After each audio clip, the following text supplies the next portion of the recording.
여러분, 오늘 분석할 종목은 제닉스 로보틱스입니다. 요즘 시장에서 로봇, 스마트 팩토리, 물류, 자동화, 항만, 자동화, AMR, AGV 이런 단어가 붙으면 주가가 민감하게 움직입니다.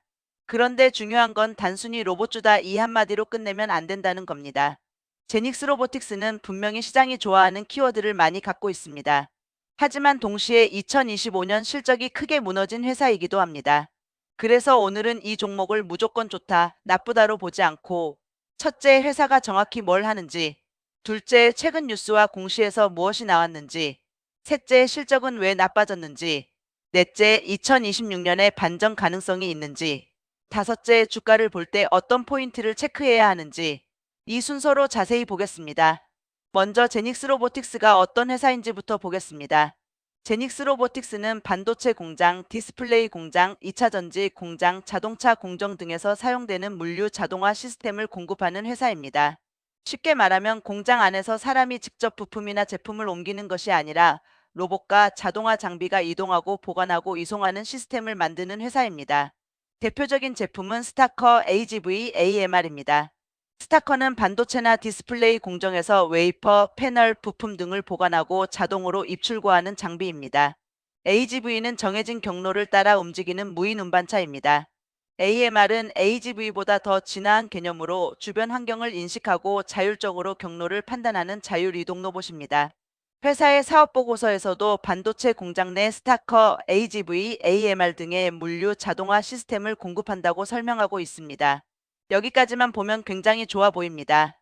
왜냐하면 지금 전 세계 제조업의 방향이 결국 자동화로 가고 있기 때문입니다. 인건비는 올라가고 생산성은 높여야 하고 위험한 작업은 줄여야 하고 공장은 더 정밀해져야 합니다. 특히 반도체 공장은 사람이 손으로 옮기기 어려운 수준의 정밀도와 청정도가 필요합니다. 그래서 공장 내부 물류 자동화는 선택이 아니라 필수에 가까운 영역입니다. 즉, 제닉스 로보틱스는 산업의 방향성 자체는 나쁘지 않습니다. 문제는 방향성이 아니라 실제 숫자입니다. 이제 실적을 보겠습니다. 2025년 제닉스 로보틱스의 실적은 상당히 좋지 않았습니다. 2025년 누계 매출액은 약 226억 6,500만 원입니다. 2024년 매출액 약 634억 7천만 원과 비교하면 64.3% 감소했습니다. 영업이익은 더 충격적입니다. 2024년에는 영업이익이 약 43억 원 흑자였는데 2025년에는 약 124억 원 영업손실로 적자 전환했습니다.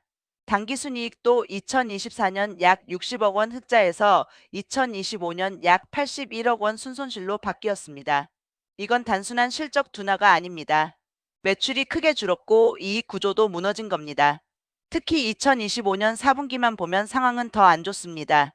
4분기 매출액은 약 18억 8,600만 원으로 전년 동기 대비 90.7% 감소했고 영업손실은 약 41억 원 수준으로 나타났습니다. 여기서 투자자가 반드시 생각해야 할 부분이 있습니다. 로봇주는 미래 성장 기대감으로 움직일 수 있습니다. 하지만 매출이 급감하고 적자가 커지면 시장은 어느 순간 질문을 던집니다. 기술은 좋은데 실제 수준은 어디 있나? 제품은 좋은데 매출로 연결되고 있나? 공장 자동화 시장이 커진다는데 이 회사가 그 수혜를 실제로 받고 있나?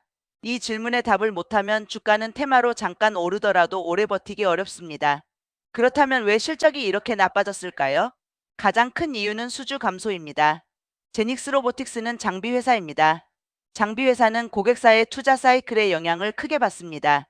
반도체, 디스플레이, 2차 전지 고객사가 투자를 늘리면 수주가 들어오고 매출이 커집니다.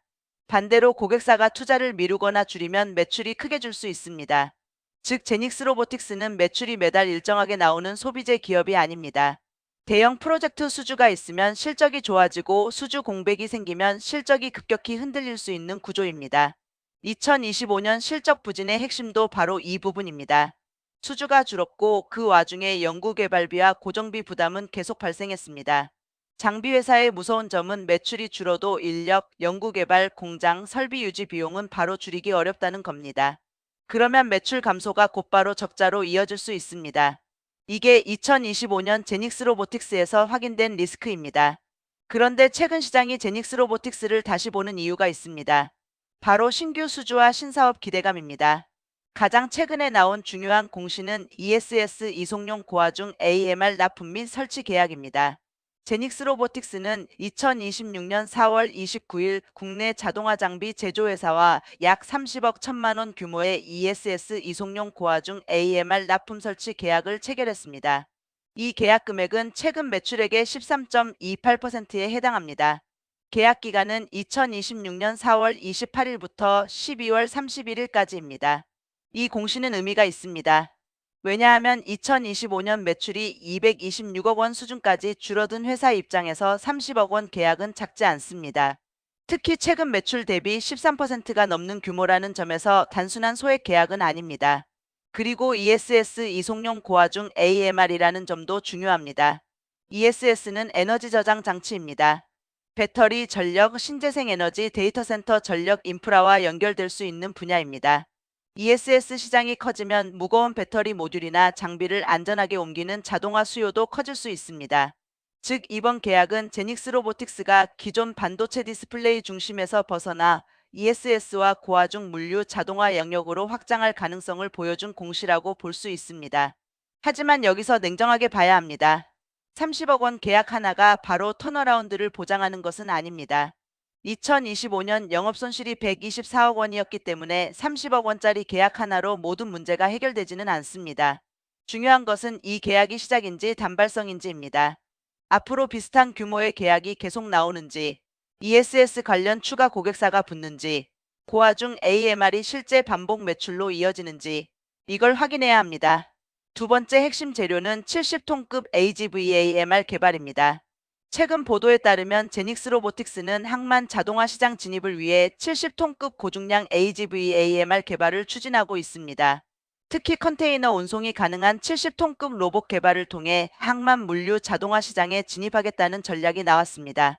회사는 자율주행 시스템 공동 실증 항만 AGV-AMR 통합관제 시스템 개발 등을 진행하고 있으며 글로벌 사업협력과 합작법인 가능성도 검토 중인 것으로 보도됐습니다. 이 부분은 주가 재료로는 상당히 강합니다. 왜냐하면 로봇이라는 키워드에 항만 자동화가 붙기 때문입니다. 항만은 고중량 화물을 다루는 곳입니다. 컨테이너, 대형 화물, 중장비가 오가는 공간입니다. 사람에게 위험한 작업도 많습니다.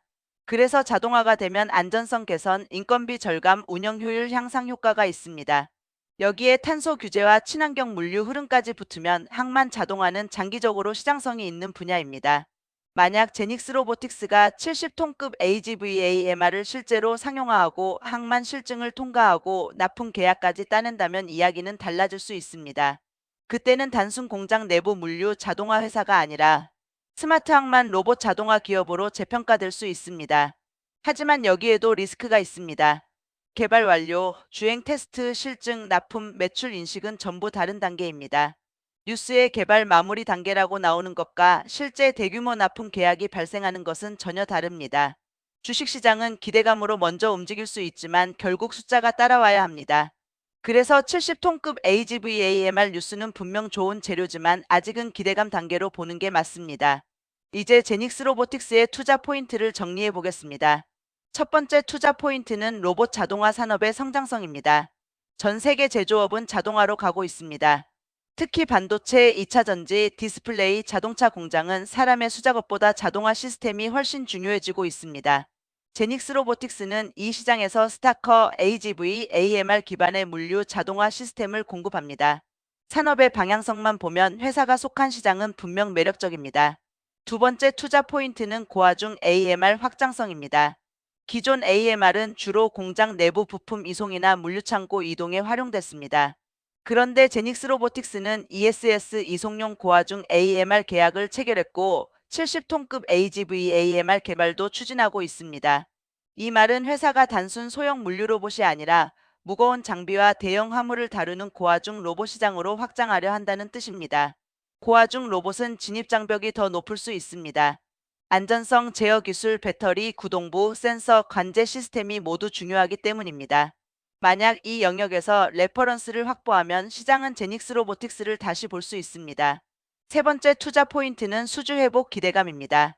2025년에 실적이 크게 무너졌기 때문에 2026년에는 작은 수주 공시도 시장에서 크게 해석될 수 있습니다. 특히 이번 30억 원 규모 AMR 계약처럼 최근 매출 대비 의미 있는 계약이 이어진다면 투자자들은 수주 바닥을 지나고 있나? 라는 기대를 가질 수 있습니다. 즉 주가의 핵심은 결국 수주입니다. 수주가 늘면 매출이 회복되고 매출이 회복되면 적자폭이 줄고 적자폭이 줄면 턴어라운드 기대가 붙습니다. 반대로 리스크도 분명히 봐야 합니다. 첫 번째 리스크는 실적 부진의 깊이입니다. 2025년 매출 감소폭이 너무 컸습니다. 64% 감소는 작은 문제가 아닙니다. 영업손실도 124억 원 수준입니다. 이 정도면 회사가 다시 흑자로 돌아서기 위해서는 단순히 분위기 개선이 아니라 실제 매출 회복이 필요합니다. 두 번째 리스크는 수주 변동성입니다. 장비 회사는 고객사 투자 계획에 따라 실적이 크게 흔들립니다. 반도체 투자, 디스플레이 투자, 2차 전지 투자 사이클이 나빠지면 수주가 줄 수 있습니다. 제닉스 로보틱스가 아무리 기술력이 있어도 고객사가 투자를 미루면 실적은 흔들릴 수 있습니다. 세 번째 리스크는 테마 과열 리스크입니다. 로봇주는 시장에서 기대감만으로도 급등할 수 있습니다. 하지만 급등한 뒤 실적이 확인되지 않으면 급락도 빠르게 나올 수 있습니다. 특히 제닉스 로보틱스처럼 실적이 약한 상태에서 신사업 뉴스로 움직이는 종목은 변동성이 큽니다. 네 번째 리스크는 상용화 지연 가능성입니다. 70톤급 AGV-AMR은 말만 들어도 기술 난도가 높아 보입니다. 하지만 기술 개발과 실제 매출은 다릅니다. 테스트가 지연될 수 있고 고객사 도입이 늦어질 수 있고 원가 부담이 커질 수 있습니다. 대형 장비는 납품 후 안정성 검증도 중요합니다. 즉 항만 자동화는 꿈이 큰 시장이지만 그만큼 시간이 걸릴 수 있습니다. 그렇다면 제닉스 로보틱스의 주가는 앞으로 무엇을 보고 움직일까요? 저는 크게 네 가지를 봐야 한다고 생각합니다. 첫째, 추가 수주 공시입니다. 이번 ESS 이송용 고화중 AMR 계약 이후 비슷한 계약이 또 나오는지가 중요합니다. 30억 원짜리 계약 하나로는 부족합니다. 하지만 20억, 30억, 50억 규모 계약이 연속으로 나오면 이야기가 달라집니다. 그때 시장은 2025년 부진이 일시적이었나? 라고 해석할 수 있습니다. 둘째, 2026년 분기 실적입니다. 매출이 실제로 회복되는지 봐야 합니다. 특히 1분기, 2분기, 3분기로 갈수록 매출이 늘고 적자폭이 줄어드는지 확인해야 합니다. 주가는 기대감으로 먼저 움직일 수 있지만 중장기적으로는 실적이 따라와야 합니다. 셋째, 70톤급 AGV-AMR 주행 테스트 결과입니다. 뉴스에서는 하반기 주행 테스트와 향후 양산 추진 이야기가 나옵니다. 이게 실제로 일정대로 진행되는지 봐야 합니다. 테스트 성공, 실증 참여, 항만 관련 계약, 해외 협력 같은 뉴스가 나오면 주가 재료가 될 수 있습니다. 넷째, 고객사 확장 여부입니다. 장비 회사는 고객사가 중요합니다. 특정 고객사에 의존하는 구조라면 수주 변동성이 커집니다. 반대로 반도체, ESS, 항만, 물류, 스마트시티 등으로 고객사가 넓어지면 회사의 체질이 달라질 수 있습니다. 이제 투자자 관점에서 시나리오를 나눠보겠습니다. 긍정 시나리오입니다. 2026년에 ESS 고화중 AMR 계약을 시작으로 추가 수주가 이어집니다. 70톤급 AGV-AMR 주행 테스트도 성공적으로 진행됩니다. 항만 자동화 실증이나 납품 협의가 구체화됩니다. 분기 실적에서 매출이 회복되고 영업손실이 줄어듭니다.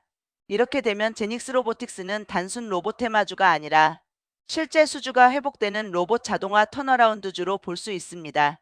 이 경우 시장은 2025년 실적 부진을 과거의 악재로 보고 2026년 이후 성장성을 다시 평가할 수 있습니다. 중립 시나리오입니다. 수주는 간간히 나오지만 규모가 크지 않고 70톤급 AGV-AMR도 계속 기대감 수준에 머무릅니다. 실적은 조금 회복되지만 흑자 전환까지는 시간이 걸립니다. 이 경우 주가는 뉴스가 나올 때마다 반등하지만 실적 발표 때마다 부담을 받는 흐름이 반복될 수 있습니다. 즉 박스권성 변동성 장세가 나올 수 있습니다. 부정 시나리오입니다. 추가 수주가 이어지지 않고 70톤급 로봇 상용화도 지연됩니다. 2026년 실적에서도 매출 회복이 약하고 적자가 계속됩니다. 이 경우 시장은 다시 실적 리스크를 크게 볼 수 있습니다. 로봇 테마 기대감이 식으면 주가도 부담을 받을 수 있습니다. 오늘 내용을 한 문장으로 정리하면 이렇습니다. 제닉스 로보틱스는 로봇 자동화라는 큰 산업 방향성은 좋지만 2025년 실적이 크게 무너졌고 2026년에는 수주 회복과 신사업 상용화로 증명해야 하는 종목입니다. 이 종목을 볼 때 가장 위험한 접근은 로봇주니까 무조건 간다입니다. 반대로 가장 현실적인 접근은 로봇주로서 재료는 있다. 하지만 실적과 수주가 확인돼야 한다입니다. 제닉스 로보틱스의 핵심 체크포인트는 명확합니다. 첫째, 추가 수주가 나오는가? 둘째, 2026년 매출이 회복되는가? 셋째, 영업손실이 줄어드는가? 넷째, 70톤급 AGV-AMR이 실제 테스트와 상용화로 이어지는가? 다섯째, ESS 항만 스마트 팩토리 쪽에서 고객사가 넓어지는가? 이 다섯 가지가 확인된다면 제닉스 로보틱스는 다시 시장에 관심을 받을 수 있습니다. 하지만 이 다섯 가지가 확인되지 않는다면 현재의 상승 재료는 기대감에 그칠 수 있습니다. 그래서 저는 제닉스 로보틱스를 고위험 고기대감 로봇 자동화주로 보겠습니다. 기술 스토리는 있습니다. 산업 방향성도 있습니다. 최근 수주 공시도 긍정적입니다. 하지만 실적은 아직 약합니다. 따라서 지금은 무조건적인 확신보다 수주와 실적을 하나씩 확인하면서 봐야 하는 구간입니다. 오늘 영상은 여기까지입니다.